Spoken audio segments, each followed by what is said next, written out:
כן, כן, מוצג. טוב, אז אנחנו בעצם במחזור התשיעי של קבוצת התלמידים שיוצאת ללמוד באוניברסיטה הפתוחה. מהשנה הראשונה התחלנו בעצם את הלימודים, כשהתמקדנו בעיקר בסמסטר השני. הסמסטר הראשון זה לא סמסטר להתחיל איתו, עם כל הבלבולים של תחילת שנה, בטח לא בשנה א'. רגע, בוא נתמקם, בוא נבין איך לומדים פה, זה מספיק מסובך בתור התחלה, ובסמסטר השני בהחלט אפשר להגיע ולצלול. אני אגיד שהמטרה זה לא לסיים תואר ראשון. המטרה זה רגע לפתוח את הדלת, לבדוק אם זה בכלל מעניין אותי, אם אני יכול להוסיף את זה עליי. התיכון זה זמן לייצר חברויות, ללכת לים, להתאהב פעם ראשונה, בהחלט לא לסיים תואר. לסיים תואר זה מי שבאמת ממש ממש משעמם לו, והוא רוצה רגע להקדיש את החיים שלו למחקר. אני לא ממליץ בגיל התיכון לעשות את זה. אין לי דוגמאות טובות של אנשים שסיימו תואר בשלב מאוד מאוד מוקדם, היה לזה מחיר חברתי, רגשי שהם שילמו. המטרה זה כן לחשוף את החניכות והחניכים, ואפשר לצאת מפה חרוצים מאוד, ויוצאים גם עם חצי תואר, אפילו יותר, אבל גם אם תעשו שליש תואר, זה לגמרי פותח דלתות, בעיקר ביכולת ובמסוגלות שלכם להסתכל קדימה ולהשיג תואר כשאתם תסיימו את הצבא, וזה גם מוכיח לעצמנו שאין לי בגרות זה לא בהכרח מכשול, לפעמים זה אפילו חוסך לי את הפסיכומטרי והמכינה והבגרויות. אז במקום לחכות 5 שנים אפשר כבר עכשיו. אני אגיד שאני התחלתי ללמוד באוניברסיטה הפתוחה, אני מאוד אוהב את האוניברסיטה הזאת, זו אוניברסיטה שנחשבת שמאוד קשה ללמוד בה, כי היא מבוססת לומד עצמאי, היא מבוססת ניהול עצמי. באוניברסיטה רגילה אז רצים כולם ביחד, ועושים את אותם קורסים, באותו מסלול, וניגשים לאותן בחינות ומגישים את אותן עבודות, ואז ממילא החוויה היא חוויה משותפת שיש בה הרבה תמיכה. באוניברסיטה הפתוחה אין את זה, ואתה לא יודע על מי תהיה בקורס הבא, וזו חוויה שהיא קשה. בגלל זה את הקורס הראשון, אנחנו ביחד עושים אותו כקבוצה. ויש שם יתרון מאוד מאוד חזק, כרגע יש 3 בני נוער שעושים את הקורס הראשון, והם מקבוצת אוריאן בכלל. וזו חוויה אחרת לגמרי. מי שירצה להמשיך לקורס השני והלאה, אז הוא כבר יהיה יותר פרש בודד, והוא יירשם לקורסים, אבל תמיד יהיה אפשר לשבת ולהתייעץ, ויש פגישה שבועית, ויש מרכז למידה פה ביום ראשון אחרי שעות הלימודים, שאפשר להישאר וללמוד, ואני מאוד מאוד אוהב ללמוד עם הסטודנטים של האוניברסיטה הפתוחה, כי זה, אני כל פעם לומד פשוט קורס אחר. אני אראה לכם איך זה נראה. אוקיי. אין לי קבוצות שאני מנחה, מלבד האוניברסיטה הפתוחה, אז מבחינתי זה קבוצה שמאוד כיף איתה. מה שאתם רואים פה בתמונה זה או י"בניקים או כאלה שכבר סיימו, אז אפשר לעדכן את התמונות, זה כבר 2 התמונות לא מעודכנות, אבל כולם סטודנטים בפתוחה. נגיד שאנחנו מגיעים ל-30% מתלמידי התיכון שעוברים בפתוחה. חלק עושים קורס אחד, וחלק רצים עד הסוף. אחוזי ההצלחה הם 83, שזה לא הרבה. היינו פעם יותר גבוה, ירדנו קצת, יש לי מחשבות למה, ואני משתמש אני אציג לכם את זה, אבל הצלחה אני מתכוון כאלה שלא סיימו את הקורס. צריך לקחת את זה בחשבון, 83 זה לא אחוז ההצלחה מאוד גבוהים. זה רשימה חלקית של הקורסים שלומדים פה, זה קורסים מהשנתיים האחרונות, יש קורסים שכבר למדו כמה פעמים פה, כמו יוון הקלאסית ופילוסופיה יוונית, מבוא לפסיכולוגיה, למדו אותו הרבה, קורס נורא קשה, אני לא ממליץ לפתוח איתו, כמובן שלא מקשיבים לי, ולפעמים זה מצליח ולפעמים לא. מבוא לסטטיסטיקה עשו רק כאלה שממש כבר היו לקראת סוף התואר, וראו שהם הולכים להיות שם. אגב, יש לנו תלמידה אחת שעכשיו מסיימת את התואר, היא סיימה שנה שעברה י"ב, והיא קיבלה אפשרות לדחות את הצבא בעוד שנה, לסיים את התואר, והיא מתגייסת עם תואר ראשון, ככלכלנית בצבא. היא עושה תואר ראשון בכלכלה, והיא מתגייסת ככלכלנית, היא מתגייסת בתור קצינה, והיתרון הגדול זה שהיא לא עתודאית. הצבא לא שילם לה לתואר, ולכן היא לא צריכה לחתום ל-20 שנה בצבא, או 10 שנים, לא יודע כמה הם חותמים בעתודה, אלא אם היא חותמת קבע, היא עושה את הקבע שלה והיא משוחררת. אלא אם כן, היא תרצה להישאר. אז זה הלימודים, אפשר באמת ללמוד הכל, אוקיי? ואני, בתוך האוניברסיטה הפתוחה יש קורסים שאפשר להתחיל איתם, ויש קורסים שחייבים לעשות אותם בשלבים יותר מתקדמים, אבל כל הקורסים ברמת התחלה וברמת פתיחה, אפשר להתחיל איתם. הקורסים משולמים כולם על ידי ההורים. ניסינו לארגן פעם תשלום דרך משרד העבודה, ואמרתי אולי כל תלמיד יקבל קורס חינם, קורס אחד. התשובה הייתה שלילית גורפת, אבל כן יש אפשרות להגיע למלגות, ויש פה חניכים שקיבלו מלגות לכל התואר שלהם גם, נראה לכם בסוף את הלינק. המלגה מקבלים תמיד אחרי שמשלמים, צריך לקחת את זה בחשבון. גם כל נושא הרשמה בהתחלה והרשמה לכל קורס, היא על אחריותכם, ההורים רגע, אני אומר לכם, כשנגיע לתהליך ההרשמה, אני אגיד לכם, אל תתערבו לחניכים, תנו להם לעשות את זה, אוקיי? עדיין באחריותכם. למה אני אומר שהם יעשו את זה? האוניברסיטה הפתוחה דורשת המון ניהול עצמי. צריך להגיש ממ"נים בזמן, ולעמוד בדדליין של בחינות, וצריך להיות מאוד על הדברים. ואם התלמיד לא מצליח להירשם, שלהירשם זה אומר לשלוח 2 מיילים, להוציא תעודה, להוציא תעודת סטודנט, לבחור את הקורס, קבוצת לימוד, למלא איזשהו מסמך, לקבל המלצה ממני, עוד מעט נעבור על כל התהליך. זה לא תהליך מסובך, אבל הוא דורש רגע התכווננות. ואני רואה, יש מתאם גבוה בין חניכים, שההורים עשו את תהליך ההרשמה בשבילם, אל מול אלה שלא עברו בסוף את הקורס. אם החניך לא מצליח לעשות לבד את תהליך ההרשמה, יכול להיות שהוא צריך עוד לחכות עוד סמסטר, עד שהוא יוכל באמת להתנהל באופן עצמאי. אז ההמלצה שלי זה ממש לתת לחניכים להירשם בעצמם, כשאתם איתם לידם כמובן, אם הם לא מספיקים, אולי הם צריכים לחכות סמסטר. האחריות שלנו זה להיות איתם, ללוות אותם, להתכונן לבחינה, לגשת למטלות, אנחנו לא נעשה את זה במקומם, אנחנו נזכיר להם על המטלות, יש לנו באפליקציה של התיכון, יש גם את המקום שאנחנו מודיעים ומטריעים, ואנחנו מלווים אותם. הקורס הראשון לומדים אותו כקבוצה, זה יתרון נורא גדול, על הלימור. לימור? לא, אני שאלתי, איזה קורס זה הקורס הראשון? אז עוד מעט נגיע לזה, תלוי מה לומדים. יש 3 אופציות, שאחת מהן כרגע אני בסימן שאלה, מי שירצה ללכת למדעי המחשב, נדבר על זה. כמה זה עולה? התעריפים כל הזמן מתעדכנים, הם צמודי מדד, יש מצב שזה ירד קצת אפילו, אבל זה המחירים של הקורסים. הקורסים נעים בין 1,700 ל-2,300, כשבסוף הלימודים, בסוף התואר הראשון, החניך ישלם בעצם מחיר לימוד אוניברסיטאי סטנדרטי, שזה 12,000 שקל כפול 3. זה כמה שעולה תואר ראשון בישראל באוניברסיטה. מחירים של מכללות ומחירים גבוהים יותר, אנחנו לא מדברים עליהם. אבל בהתחלה יש דמי הרשמה, ויש רווחה ואבטלה ותעודת סטודנט.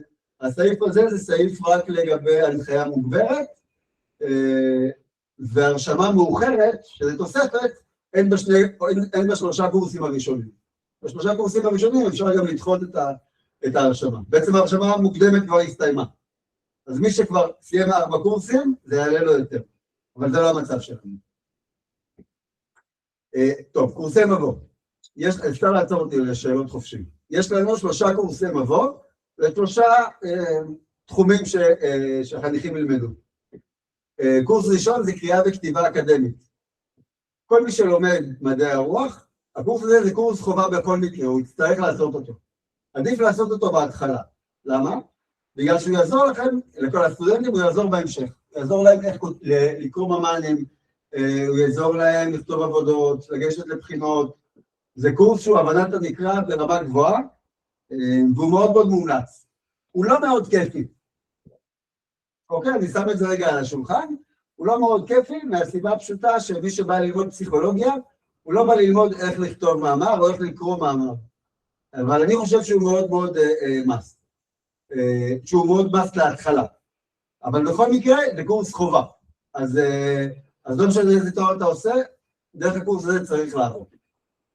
מי שרוצה ללמוד פיזיקה, מתמטיקה, מדעי המחשב, הקורס שמומלץ על ידי האוניברסיטה זה השנב למתמטיקה.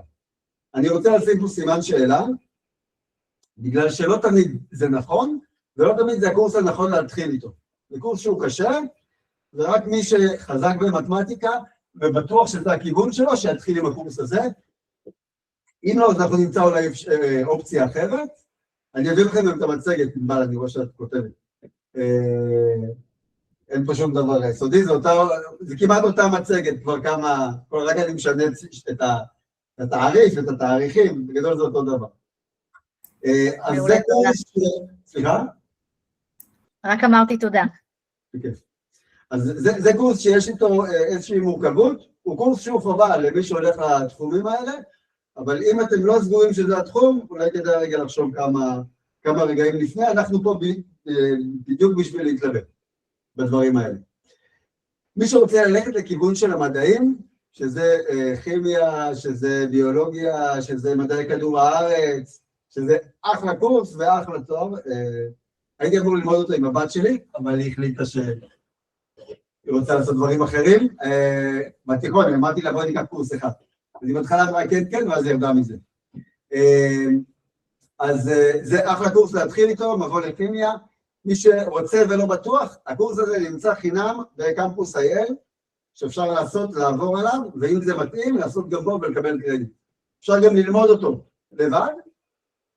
יש לנו עוד חודשיים, נפתח הסמסטר, כמעט 3 חודשים אפילו, ללמוד אותו לבד, ואז להירשם אליו ולעשות אותו באוניברסיטה, שכבר אתם שולטים ברובו.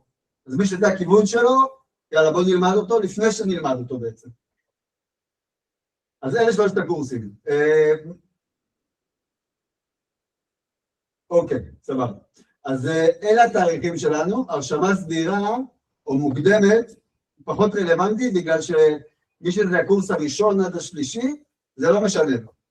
מי שכבר עשה יותר מ3 קורסים, אז זה בעצם יש תוספת מחיר. במקרה שלנו זה לא רלוונטי. מה שכן רלוונטי זה 13 לשני, שזה עוד חודש, סליחה, לא עוד חודשיים. 13 לשני זה תאריך אחרון להרשמה, מומלץ כמה שיותר מוקדם להגיע, כדי שנוכל להיות בקבוצת לימוד אחת. מה זה אומר? זה אומר שאנחנו רוצים לקחת את הקורס ביחד, את אותו קורס, כאילו את אותה קבוצת לימוד, שהיא מתרחשת בזום, והיא בשעות הבוקר, באמצע שבוע. למה? כי אז אנחנו פה ביום שלישי, נגיד, השנה זה ביום שלישי, יושבים כל הסטודנטים ביחד, ורואים את הקורס. ואז עונים על השאלות ומדברים תוך כדי, ואז ממש קבוצת לימוד בתוך בית הספר, שזה אחלה מסגרת להתחיל איתה. אם אנחנו נחכה לדקה ה-90, יכול להיות שלא יהיה מקום בקבוצה שנרצה, ואז יהיה לנו קשה רגע להסתנכרן. כן, אני אגיד שכל המפגשים בזום הם מוקלטים, ואפשר תמיד לעיין בהם. אין חובת נוכחות באוניברסיטה הפתוחה. צריך לשים את זה על השולחן. יש איזה ציון בונוס בקורס הזה, לפחות בסמסטר האחרון פתאום הנהיגו, אבל אין חובת נוכחות בפתוחה, בניגוד לשאר האוניברסיטאות. בגלל זה נורא אהבתי את הפתוחה.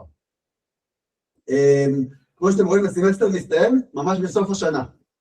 זאת אומרת, הקיץ נשאר קיץ, יש גם סמסטר קיץ, אני לא ממליץ לעשות סמסטר קיץ כסמסטר שני, אז אני ממליץ שהקיץ הזה עדיין יהיה קיץ חופשי למי שלוקח את הקורס הקרוב, אוקיי, התאריך אפילו יותר רחוק, כי הפתיחת סמסטר במרץ, אבל בואו נתכוונן ל13 לשני, ואם מישהו יאחד את זה, אנחנו נסתדר.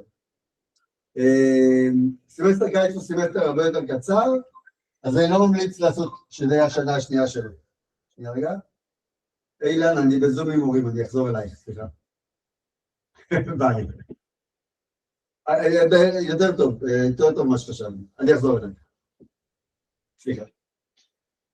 אני מתנצל, דוקטור מבית בר, היא מנסה לפרוט אותי כבר כמה ימים, וכל פעם אני באמצע משהו. אז זה לגבי התאריכים. היינו בדף הזה, קצת שלי. טוב, יש לכם שאלות לפני שנגיע לתכלס, איך לצדדים הטכניים? לפי אם את מדברת, אנחנו לא שומעים. עכשיו יותר טוב, נכון? כן.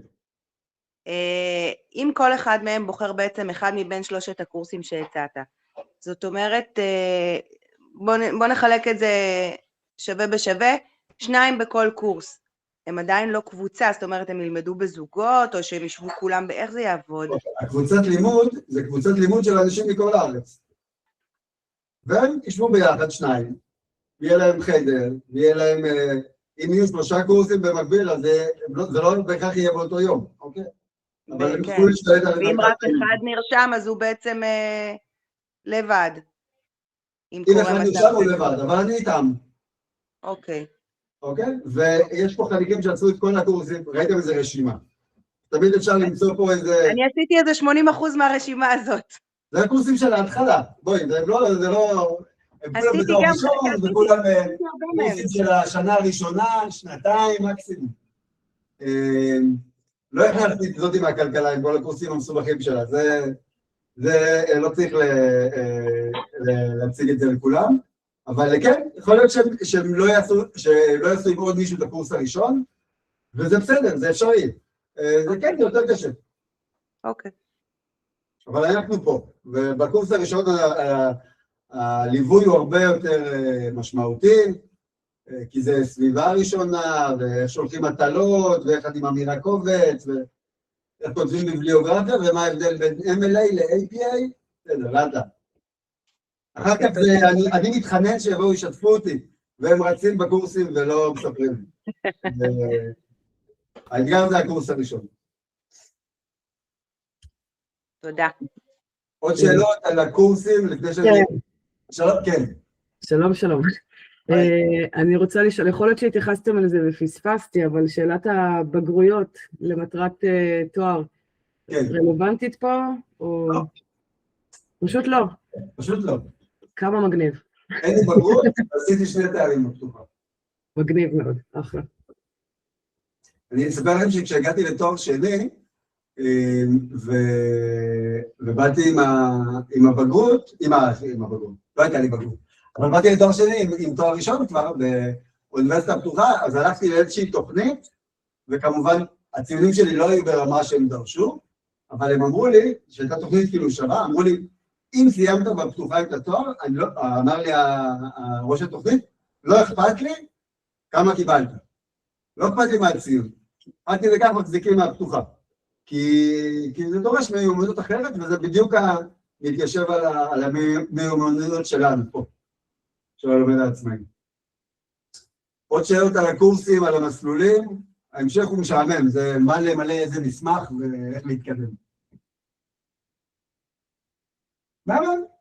טוב, יש כמה שלבים, אפשר וצריך לעשות אותם במקביל, אני מזכיר פה גם להורים וגם לחניכים, מי שיעשה את זה זה החניכים, ממחר הם כבר יכולים לבוא, לגשת אליי, לקבל את הטופסולוגיה ולהתחיל לרוץ. השלב הראשון זה מילוי פרטים דיגיטליים, יש פה אפילו את הלינק, רגע, הנה, לא, זה לא זה. זה אמור להיות.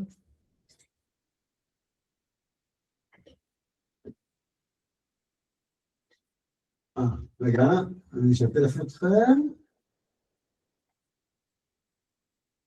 יש משהו אחר. יפה. אז השלב הראשון שעושים, נכנסים ללינק הזה, וממלאים את המספר הזה, די פשוט. מה כדאי לשים לב, וזה קריטי, לא לרשום את המייל של אמא ואבא. למה לא? כי אז כל פעם שתרצו לחדש סיסמה, להיכנס למזה, לשלוח מטלה, ישלחו קוד לטלפון של אבא ואמא, ואבא ואמא באמצע העבודה, וזה לא נגמר. אז לרשום את המייל שלכם שאתם משתמשים בו, או מייל ג'ימייל, או מייל של החממה, מה שאתם רוצים, אבל מייל שאתם משתמשים בו, והוא נגיש לכם פה בזמן הלמידה, אוקיי? אז יש פה פרטים אישיים, ממלאים את זה. ועכשיו, חוזרים. אז זה השלב הראשון. בשלב השני,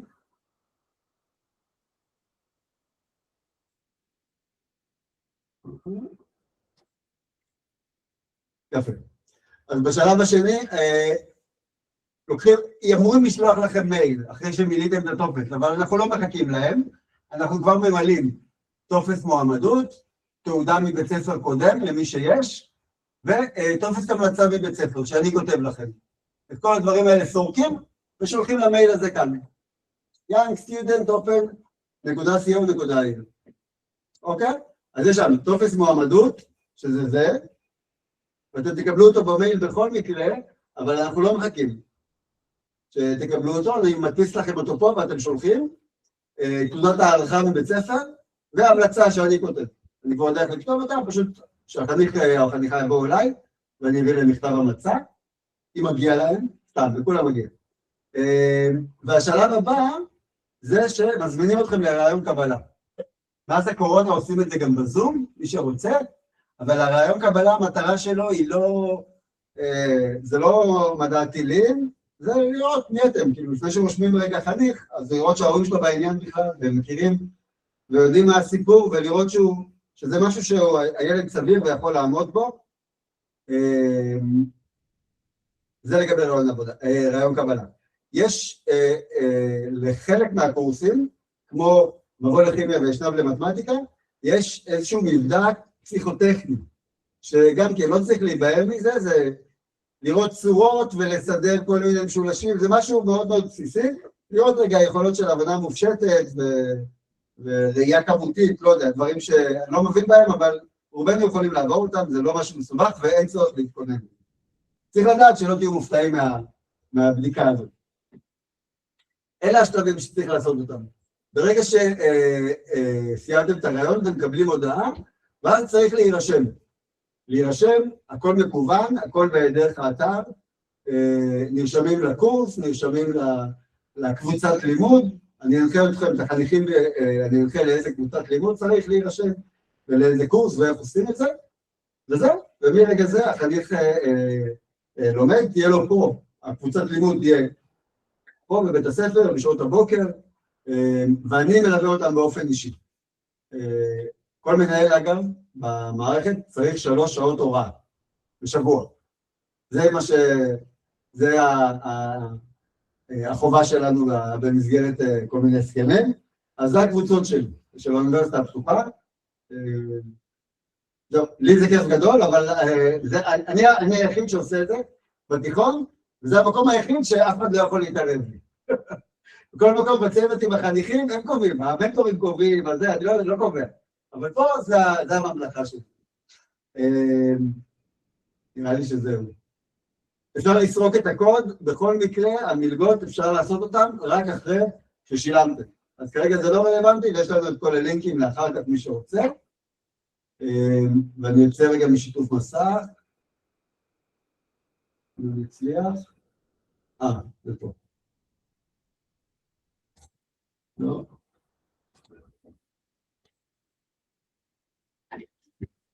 זהו. שאלות, מחשבות, לאן רוצים להירשם? יש לי שאלה טכנית, זאת לימור. אני איחרתי, אז יכול להיות שדיברת על זה. איך זה מתכתב עם הפרויקטים? כל כמה זמן הם לומדים במהלך השבוע, אם נרשמים לקורס? לימור אמא של מי? תואר. אהלן. אהלן. את יודעת שעשיתי צבא עם ליטל? כן, מסתבר. כן. מה לצבא? עשינו זה, היינו מלא זמן ביחד. מהממת. כן, היא סיפרה לי. דש חם. אני אגיד, הם צריכים להשקיע בערך 13-14 שעות בשבוע לקורס, שזה אומר זמן משמעותי. רוב ההתכתבות שלי איתם זה בשעות הלילה ובסופי שבוע, כי כמובן אנחנו נזכרים בדדליין בדקה 90. אבל בסדר, זה אחלה שיעור, אני נורא אוהב שמגיעים לקצר, אני איתם גם אם זה ב3 לפנות בוקר, ואז יש להם, ואז בבית ספר אנחנו מדברים על זה, ומתכננים את זה, ולפעמים זה קורה שוב, אבל זה בסדר. חלקכם הייתם סטודנטים, אתם מכירים את זה. זה לא מתכתב עם הפרויקטים, אבל אפשר לשלב. אוקיי, אני יכול, בתהליכי חקר אני כל הזמן משתמש, אגב, חניכים שהתחילו ללמוד בפתוחה, בתהליכי חקר אני מכריח אותם לכתוב את הביבליוגרפיה, כמו שהם למדו בקורס הראשון. בשביל מה למדת קורס ואתה יודע איך לכתוב ביבליוגרפיה, ואז אתה רושם לי מקורות ידיעות אחרונות. אז זה יכול לשרת אותם, אבל זה לא חלק מהקורס. יכול ללמוד משהו בפתוחה, ואז להשתמש בידע הזה כדי לעשות את הפרויקט, אבל זה לא במקום. אני יכול בזמן הלמידה, בחצי השני של היום, ללמוד לקורס. לגמרי, אני בעד. אבל זה לא במקום. וזה לא תירוץ להישאר בבית, אני אומר את זה כל הזמן, כי כל הזמן זה תירוץ שעולה. אני צריך להכין מטלה, או אני צריך להתגוין לבחינה, זה לא תירוץ להישאר בבית. אפשר לעשות את זה גם כאן. אוקיי. עוד שאלות. אתם יודעות מה אולי הנוער? רותם, עידו, מה אתם רוצים ללמוד?